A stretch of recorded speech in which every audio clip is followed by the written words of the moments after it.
Predstav si najhoršiu fabriku na výrobu aut v USA v 80. rokoch.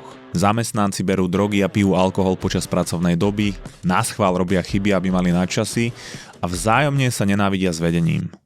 Bola tam kultúra, v ktorej ľudia totálne mrhali potenciálom, zdrojmi a hlavne svojimi životmi. No a možno sa v takej fáze nachádza aj tvoj život. Začína sa nový rok a máš v živote chaos, mráš svojim potenciálom, ambíciami a celkovo svojim životom. Alebo možno len hľadáš nejakú zmenu k lepšiemu. A preto ťa chcem dnes inšpirovať silným príbehom Toyoty, ktorá do tejto najhoršej fabriky USA vstúpila, ponechala si väčšinu tých v úvodzovkách toxických zamestnancov a do 2 rokov z nej urobila najlepšiu fabriku na auta v USA. Ja ti v tomto videu poviem, ako to urobili a ako môžeš ich stratégiu aplikovať na zmenu svojho života. Ako svojim životom prestať mrhať a premeniť ho na metaforicky najlepšiu fabriku na výrobu aut v USA. Dám ti 4 konkrétne oblasti, kde túto stratégiu môžeš aplikovať ihneď, tak poďme rovno na to. Takže poďme do Fremontu v Kalifornii v rokoch 1962 až 1982 do General Motors, oficiálne najhoršej fabriky na výrobu aut v USA. Pre lepšiu ilustráciu, že aký to bol extrém, tak zamestnanci chodili do práce ako ty na festival Pohoda, vodku mali v termoskách na kávu, bolo to štandardom, a v lakovni sa hrali nelegálne hazardné hry, fajčila sa marihuana a manažéri sa tam báli chodiť. Priemerná denná absencia bola 20%, ale samozrejme pondelky a piatky, dni nášho alkoholového pána, sa tá absencia pohybovala na 30 až 40%. To znamená, že toľko ľudí neprišlo do práce. A tým pádom linku často museli obsluhovať náhodní ľudia, ktorí netušili, čo robia. Tí robotníci z nenávisti voči vedeniu dokonca dávali do dverí aut prázdne fľašky od koly alebo nepoužité skrutky. Čiže si predstav, že si kúpiš nové auto, zaplatíš za neho plnú palbu a niečo ti hrká vo dverách a ono nebolo možné to vybrať bez toho, že by si úplne rozobral alebo rozobrala tie dvere. A tieto sabotáže tí pracovníci často robili naschvál, aby vyrobili nepodárky a tie sa museli potom po šichte rozobrať a opraviť a znova zložiť. To znamenalo platené náčasy, takže viacej peňazí, ale vo výsledku tá oprava stála viac než samotná výroba toho auta. No a manažéri tam mali asi takú autoritu ako náhradný učiteľ etickej výchovy v základnej škole v Geraltovciach a bolo to aj preto, že vtedy vyhodiť nejakého zamestnanca vďaka silným odborom bolo skoro nemožné. Takže keď ich manažér videl, že tam spia, alebo pijú, alebo fajčia marihuanu, hrajú karty, tak mohol len rezignovane kývať hlavou a odísť. Samozrejme, po tomto všetkom tú fabriku v roku 1982 zavreli a v tom momente bolo na stole 5 až 7 tisíc otvorených sťažností. Pre predstavu, norma v nejakej fabrike je pár desiatok na túto dobu. Vtedajší analytici automobilového priemyslu to po zatvorení v novinách komentovali slovami, že kultúra vo Fremonte je neopraviteľná. No a o 2 roky neskôr prišla Toyota s nápadom, ktorý znie ako výplod niekoho, kto si dáva do ranej ovsenej kaše halucinogénne lysohlávky. Oni sa rozhodli, že konečne vstúpia na americký trh a urobia to tak, že znova otvoria najhoršiu fabriku na výrobu aut v USA a najmu 80% tých istých v úvodzovkách otrasných alebo toxických zamestnancov, ktorí tú pôvodnú kultúru podľa analytikov tvorili. Ale pozor, Toyota urobila niečo inak. Oni zaviedli systém malých činností, to sa volalo Toyota Production System, a namiesto veľkých investícií do robotov, čo robila konkurencia, napríklad General Motors v Amerike a zlyhávalo to, tak oni zaviedli stovky mikroprocesov, stovky mikrozmien zameraných na kvalitu, efektivitu a nemrhanie. Napríklad, zatiaľ čo predtým sa vo fabrike výrobná linka nesmela zastaviť, nezastavovala, tak pod novým vedením mal každý pracovník povinnosť a možnosť zatiahnuť za šnuru, ak videl nejaký problém na linke. Vtedy začala hrať hudba a lídri neprišli s vreskotom, že prečo stojíme, ale prišli tam pomôcť vyriešiť ten problém. V starej fabrike zmena postupov prichádzala od vedenia a robotníci to museli rešpektovať, aj keď to bola úplná blbosť. A potom sa divili, že prečo tam bola nenávisť medzi nimi. Ale teraz tá iniciatíva vychádzala od robotníkov. Navrhovali sami zmeny, ktoré boli aplikované. Napríklad bola jedna zmena zavesiť skrutkovač na pružinu a ušetriť pohyb zápestím tých robotníkov, čo samozrejme tí chlapi ocenili, a nie kvôli efektivite, ale preto, lebo si šetrili karpálny tunel na večerné intimné stretnutie so svojím neoholeným pelikánom. No a ročne takto zaviedli okolo 10 000 nápadov, pričom 99% z nich boli také, čo ušetrili 1 cent. Ale keď urobíš tisíce nápadov a implementuješ ich, ktoré ti ušetria 1 cent, tak ten výsledný efekt sa nabaluje a je neuveriteľný. Zaviedli tiež pravidlo 5S, takže každý nástroj mal svoje obkreslené miesto. Podlaha bola taká sterilná, že slovenské nemocnice chvíľu uvažovali, či nebudú operovať priamo tam, aby ušetrili nejaké peniaze na hygienu vo svojich sáloch.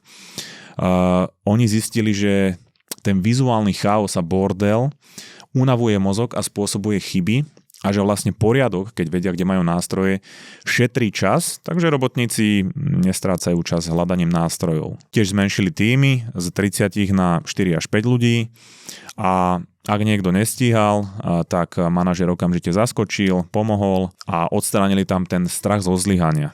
Aj vďaka týmto veciam sa tí istí ľudia stali najproduktívnejšími v USA. A do roku 1986, to znamená 2 roky po otvorení, po zavedení tohto systému, sa stala táto fabrika najproduktívnejšou továrňou v USA. Tá kvalita aut bola porovnateľná s tými, ktoré sa vyrábali vtedy v Japonsku, čo bolo pre americký trh nedosiahnuteľné. Absencia klesla z 20% na 2% a výroba jedného auta stála o 50% menej než v iných továrniach General Motors. Napriek tomu, že platy tých pracovníkov boli rovnaké, nezmenili sa. A toto tu je príbeh a potenciál väčšiny ľudí s tým rozdielom, že náš život je ako tá fabrika vo Fremonte, ale my sme aj pracovník, aj to vedenie. Tí zamestnanci neboli zlí, ale ich systém a respektíve teda návyky boli zlé. Dokonca najhoršie v celej krajine. Lenže aj z takejto toxicity, chaosu, bordelu, neefektivity, stagnácie a ďalších iných vecí sa dokázali vypracovať na najlepšiu výrobňu v USA. Nie nejakými veľkými zmenami a nákupami nových strojov, ale zavedením množstva miniatúrnych zmien, ktoré absolútne prepísali históriu tej fabriky. A ja som presvedčený o tom, že to isté platí pre život väčšiny z nás. My sme zodpovední za to, že či vďaka našim návykom a nášmu systému budeme našim životom mrhať, alebo či implementáciou malých zmien ho pomaly premeníme na najlepšiu fabriku v USA. Metaforicky samozrejme. No a ja som vybral 4 takéto oblasti, kde sa dajú tieto zmeny aplikovať. Maličké zmeny, ktoré môžeš urobiť okamžite, ktoré môžu byť spúšťačom tejto premeny v tvojom živote. Nech sú tvoje ambície tento rok akékoľvek. Tak poďme rovno na tú prvú oblasť. Tá prvá oblasť, ja by som ju nazval, že sebadeštruktívne alebo sebapoškodzujúce správanie. To znamená, úplne základným krokom je identifikovať v tvojom živote veci, ktoré slúžia na vlastné poškodzovanie, na vlastnú deštrukciu a snažiť sa ich postupne eliminovať. Pre mňa osobne, v mojom prípade to boli napríklad drogy, alkohol, cigarety. My už vďaka vede vieme na 99%, že alkohol aj cigarety nemajú z hľadiska zdravia žiadne benefity. Viac o celej tejto téme, že ako alkohol vplýva na naše zdravie, si môžeš pozrieť v mojom staršom videu. Ale vieme, že naopak zvyšuje riziko predčasného úmrtia, rakoviny, impulzívnosti a stovky ďalších vecí, ktoré mi zhoršujú zdravie, znižujú dlhovekosť a hlavne znižujú objektívnu kvalitu života. A dôležité je aj toto. Alkohol, ale aj drogy majú veľký vplyv napríklad aj na tvoj spánok. Tvoje telo si v noci myslí, že je v zákope počas prvej svetovej vojny, zatiaľ čo ty ležíš v perine a snívaš o tom, že si Mega Greymon. A tvoj kortizol robí striptíz na stole, zatiaľ čo testosterón, serotonín a dopamín plačú v kúte. Ďalších niekoľko dní si vďaka tomuto v hormonálnej nerovnováhe, to ovplyvňuje tvoju náladu, výkonnosť, pohľad na život, pohľad na ľudí naokolo. Znižuje to pravdepodobnosť robenia dobrých rozhodnutí a zvyšuje pravdepodobnosť robenia zlozvykov, zlej stravy, zlých rozhodnutí. Je to obrovská prekážka pri budovaní niečoho v živote a pri budovaní zmysluplnosti v živote. Keby sme si to mali vyjadriť číselne, tak predstav si človeka, ktorý pije každý víkend a už len keby znížil každý víkend na každý druhý víkend, to znamená škrtne to o polovicu, tak o polovicu sa zníži frekvencia úzkosti, zlých rozhodnutí, zlých nálad, dopadu na zdravie, výčitiek a tak ďalej. A ľahšie sa buduje konzistentnosť. Pre mňa osobne to bol absolútny game changer. Teraz už je to 3. rok, čo nepijem, ani nič neberiem a ani nebudem, pretože moje posledné 3 roky boli kvalitou úplne niekde inde, než počas môjho alkoholového obdobia. S fajčením som prestal už pred 8 rokmi, pretože tie dáta o fajčení sú šokujúce. Nechápem, že tie dáta existujú, ľudia k nim majú prístup a napriek tomu stále fajčia. Môžeš si pozrieť moju staršiu epizódu o fajčení. Pre mňa sú to tieto veci, pre niekoho iného to môže byť gambling, automaty, vaping, solárium, áno, solárko je rakovinotvorné, kratom, katastrofálna strava, ktorá mimochodom tiež ovplyvňuje dlhovekosť a náladu. Ale to je jedno, každý má svoje seba poškodzujúce návyky. Skús začať obmedzovať tieto sebazničujúce aktivity a to je krásny úvod do celého tohto procesu, že chcem prestať mrhať svojim životom. Druhá oblasť sú sociálne siete a umelá inteligencia, pretože posledných 10 rokov sme tu mali epidémiu algoritmov na sociálnych sieťach, ktorá premenila 1 až 2 generácie z ambicióznych ľudí na opičky, ktoré priemerne 5 hodín denne pozerajú a konzumujú niečo, čo otupuje ich mozog, robí ich zdeprimovaných, úzkostných, znižuje schopnosť socializácie, znižuje množstvo pohybu a to všetko robia v domení, že je to fantastická nová technológia, ktorá nám zlepšuje život, pretože nás zabáva. Problémom ale je, že život je tam vonku a nie v čiernej placke. A pokiaľ generácia pred nami na smrteľnej posteli ľutovala, že málo riskovali, málo cestovali a málo žili, tak sa zamýšľam nad tým, že čo potom budeme ľutovať my ako generácia na smrteľnej posteli. Predpokladám, že to, že sme netrávili viac času pred obrazovkou, to asi nebude. A keď ideme ešte ďalej, tak tu máme v tomto kontexte o niekoľko úrovní vyššiu technológiu, ktorá je umelá inteligencia, ktorá dokáže napríklad simulovať skladanie bielkovín a liečiť veľmi náročné choroby. A my ju používame na to, aby sme vygenerovali obrázok pápeža v bunde Balenciaga, alebo aby sme zistili, ako vyzerá Shrek v štýle japonského anime, alebo aby za nás robila banálne veci, ako je napísanie mailu, ktoré z nás robia úplných tupcov. Ak niečo technológia začne robiť za nás, tak náš mozog stráca za prvé motiváciu a za druhé schopnosť to robiť sám. Krásnym príkladom je GPS-ka. Kto z nás by dnes vedel ísť, do Talianska podľa mapy? Lenže čo ak máš technológiu, ktorá za teba vie urobiť všetko? Ak chceš, aby tvoj život bol ako najlepšie fungujúca fabrika v USA, tak ho najprv musíš vlastniť. Pretože ak máš vo vrecku zariadenie, ktoré ti kradne tvoju pozornosť a tvoja pozornosť je tvoj život, tak tvoj život vlastní Meta, Google, ChatGPT a všetky ostatné platformy, ktorých si otrokom. A ja si ani neviem predstaviť, že čo je potom väčšie mrhanie životom, než ho tráviť posúvaním prstu po čiernej placke. Takže tu je pár konkrétnych odporúčaní. Môžeš si napríklad vymazať tie aplikácie, ktorých si otrokom z telefónu a chodiť na ne len večer cez počítač, keď je to nevyhnutné. Potom nemať telefón stále pri sebe. A to je vlastne teória Cala Newporta. Napríklad mať ho doma v kuchyni, stále niekde na nabíjačke, keď niečo potrebujem, idem do kuchyne, vybavím si to a potom idem zase ďalej, ten telefón tam stále ostáva a nemám ho stále po ruke. Čo sa týka AI, tak to odporúčam používať ako učiteľa a nie ako nástroj, ktorý robí všetko za mňa. A vieš ho používať ako učiteľa, aby ti povedal, čo robíš zle, aby ti povedal, ako to robiť lepšie, alebo ako asistenta.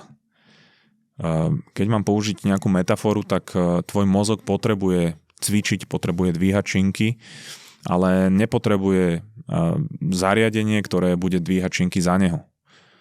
Môže ti povedať, ako robiť cviky, ktoré ti vyprodukujú najlepší výsledok, ale to dvíhanie musíš robiť vždy ty alebo tvoj mozog. A ešte než pôjdem na ďalšiu oblasť, tak len taký malý update. Začal som robiť newsfilter, kde budem dávať len také maličké odporúčania na videá, ktoré ma zaujali, podcasty, knihy, filmy alebo nejaké myšlienky, ktoré ma napadli. A budem to robiť na týždennej báze. No aby som ťa trošku motivoval, tak pre tých z vás, ktorí sa prihlásia na odber newsletteru mozgovej atletiky, tak ti pošlem odkaz, cez ktorý si môžeš vyskúšať našu premium sekciu zadarmo na týždeň. Tam máš desiatky našich epizód, ktoré nie sú nikde inde, veľa brutálneho materiálu, veľa bonusov, takže aspoň takáto malá odmena za to, že sa prihlásiš na náš newsletter. Odkaz je v popise epizódy alebo dole pod videom.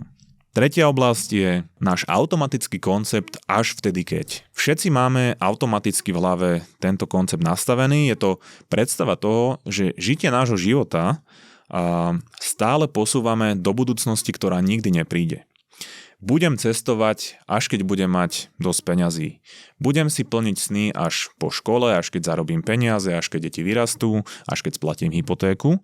Začnem s tým projektom, až keď budem mať viac času, až sa to v práci stabilizuje, až mi príde nejaký dobrý nápad. Problém ale je, že táto budúcnosť nikdy nepríde, pretože jediné, čo je skutočné, je prítomnosť. A v prítomnosti trénujem svoj mozog stále odsúvať veci do budúcnosti. Moje žitie odsúvam do budúcnosti a žijem v takom medziobdobí predtým, než nastane tá ideálna situácia, ktorá mi umožní teda konečne to uskutočniť alebo žiť svoj život. Problémom ale je, že naša predstava o budúcnosti je len predstava. Realitu predstavuje súčasnosť, to znamená to, čo je teraz. Ja som napríklad už rok plánoval v hlave začať písať druhú knihu. A hovoril som si, že musím mať toho vo firme menej, musím si to zariadiť, začnem písať, až keď dám Ironmana a bla bla bla bla bla. A tak som sa už cez Vianoce nasral a začal som písať úplne hocičo, čo mi napadlo. Žiadne, že hneď musím na začiatku dať nejaký úvod tej knihy, musím mať vymyslený nejaký koncept. Nie, začal som písať uprostred nejakého deja, napísal som pár odstavcov a vlastne to je ten najťažší krok. Začať aspoň niečo robiť. Odbremenilo ma to a počas Vianoc som napísal toho, že fakt dosť. A pre tých, čo čakáte na, zvýšenie platu alebo viac stability na to, aby ste mali napríklad deti, tak taká situácia nikdy nemusí nastať. Viac pravdepodobné je, že si urobíš to dieťa a tá situácia ťa k tej zmene motivuje, k tomu získať viacej peňazí alebo k tomu začať viacej šetriť. Takže konkrétna vec je odporúčanie, že čokoľvek chceš v živote robiť alebo akokoľvek chceš žiť, tak nečakaj na budúcnosť, ktorá nepríde, ale začni niečo maličké robiť teraz. Ak je to niečo gigantické, nejaký obrovský projekt, tak vždy je najhoršie urobiť nejaký prvý maličký krok. Najlepší možný čas na žitie tvojho života je prítomnosť, pretože, ako som povedal, minulosť je len spomienka a budúcnosť je len fantázia, ktorá sa väčšinou nikdy nenaplní. Tak začni teraz. Štvrtá oblasť je ovládanie pôvodného programovania. Ja som hrdým vlastníkom dvoch psov, Kiara a Kenji. Sú to bradáči a to je fascinujúce plemeno. Oni boli šlachtení na napríklad farmu, kde mali za úlohu loviť potkany, krtky a takýchto maličkých škodcov a zároveň hlásiť, povedzme, že votrelcov, hej. Ak niekto prišiel na pozemok tej farmy alebo toho, čo mali strážiť, tak sa rozoznel alarm v podobe štekania toho bradáča. To znamená, že bradáč je jedno z najuštekanejších plemien vôbec, ktoré existujú. Hlási každý pohyb, je brutálne ostražitý. Keď som vyrastal na dome u rodičov, tak to bol dokonalý psíček. Lovil potkany, myši, vtáky, občas bohužiaľ aj mačky. A ako náhle sa niekto myhol pri plote alebo bráne, dostal vynadané od bradatého psychopata. Lenže ja teraz ešte bývam v bytovke a tam je to s nimi, povedzme, že náročné. Vieš si predstaviť, ako vyzerá, keď, sme doma a niekto sa myhne na chodbe, alebo keď vstúpime do plného výťahu, alebo nebodaj niekto vyjde spoza rohu. Ich mozog si myslí, že k nám do bytovky vtrhla armáda škretov z Mordoru a oni sú posledná línia obrany. Moji bradáči sú teda v úplne inom prostredí, než pre ktoré boli šľachtené. A ja, ak chcem, aby boli dobrými susedmi, tak ich musím trénovať, znižovať ich impulzívnosť, dávať do toho strašne veľa energie a aj tak to nie vždy má želaný efekt alebo želaný výsledok. A my ľudia sme to isté. My sme bradáči v bytovke. My ako druh sme boli vyvinutí pre úplne iné prostredie, nie pre betónovú džunglu a kolosálne hierarchie, pre mestá, pre pretlak ľudí. A preto náš systém nefunguje optimálne a naše pôvodné programovanie by som povedal, že nám je niekedy až na obťaž. Keď na nás kričí šéf, tak mozog si myslí, že zomrieme. Keď pozeráme porno, tak náš mozog si myslí, že máme sex s tisícami ľudí. Nechápe, že už nie sme v prostredí, v ktorom nám každý deň ide o život a potrebujeme zabezpečiť stravu a rozmnožovanie.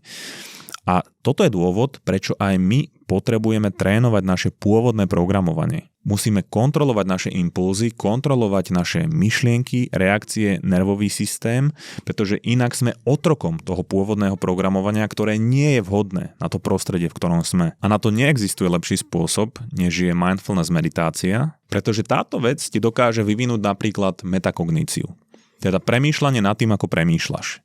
Dokáže ti zlepšiť pozornosť, ovládať tvoju myseľ a tým ti zlepšiť každú jednu oblasť v tvojom živote. Dokáže ti hlavne zvýšiť pozornosť. Ak chceš tvoj život žiť a nechceš ním mrhať a nevieš byť prítomný, nevieš ovládať svoju myseľ, svoje telo a sústrediť sa na to, čo potrebuješ, ako sa dá nemrhať svojim životom, keď nevieš ovládať svoju myseľ, nevieš byť v prítomnosti, nevieš ovládať svoje emócie, svoje reakcie, jednoducho svoje pôvodné programovanie. Nevieš sa sústrediť na to, na čo chceš, na to, na čo potrebuješ. Si otrokom algoritmov, si otrokom proste svojho prostredia. Táto mikrozmena, tieto meditácie sú veľmi ťažké na začiatku, ale o to väčšie benefity prinášajú postupom času. Ja osobne používam aplikáciu Waking Up od Sama Harrisa. Je tam fantastický 30-dňový kurz, ale kľudne si nájdi svoju aplikáciu, existujú, Headspace alebo neviem čo všetko, veľa vedených meditácií je na YouTube. Určite odporúčam začať s vedenými meditáciami, ale v tej appke Waking Up je aj vysvetlené, že prečo je to také dôležité, vytvorí ti to tvoje prečo. Pokiaľ máš 5 hodín denne na Instagram, tak neverím, že nemáš 5 až 10 minút denne na cvičenie, ktoré môže od základu zmeniť tvoj život. Toto boli 4 oblasti, v ktorých môžeš začať hneď a ja budem podobný príbeh, ako bol ten Toyoty, rozoberať v bonusovej epizóde a budem pridávať ďalšie oblasti, v ktorých môžeš aplikovať tieto mikrozmeny, ktoré môžu kumulovane vytvoriť obrovskú lavínu v tvojom živote. Budem rozprávať o voľnočasových aktivitách, o tréningu, o neefektívnych vzorcoch, spoločenských, povedzme, o čom sa rozprávame s inými ľuďmi a ako to vlastne je úplne kontraproduktívne, o spánku a o ďalších takýchto zaujímavých veciach, takže vidíme sa v Premium, odkaz je v popise epizódy a pokiaľ si to chceš vyskúšať zadarmo, prihlás sa na náš newsletter. A ak chceš vedieť, ako na tvoj organizmus vplýva fajčenie, celé som tom rozobral v tomto videu.